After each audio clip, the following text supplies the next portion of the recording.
কুল্লামা রুজিকু মিনহা মিন সামারাতির রিজকা ক্বালু হাযা আল্লাযী রুজিকনা মিন ক্বাবলু ওয়া উতু বিহি মুতাশাবিহা।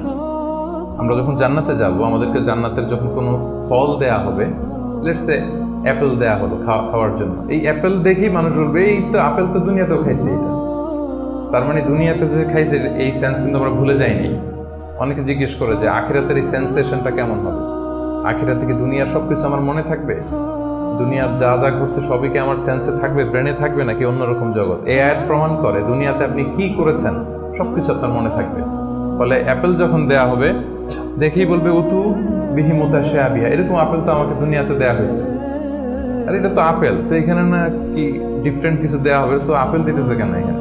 আপেল অনেকে আপেল লাইকও করে না দুনিয়াতেই, সেইখানে যদি আপেল দিয়ে আপেল দেয় বা কমলা দেয় হয়তো মানুষ এরকম প্রশ্ন করবে, এবং কোরআন তো সেটা টেস্টিফাই করছে যে হ্যাঁ, মানুষ বলবে যে এটা তো আমরা দুনিয়াতেই খাইছি। তখন আল্লাহ বলবে যে না, এটা অ্যাপেল, বাট দুনিয়ার অ্যাপেলের মতন। দুনিয়ার আপেলে একটা স্বাদ পাওয়া যায়, এই আপেলে হাজার স্বাদ পাওয়া যায়।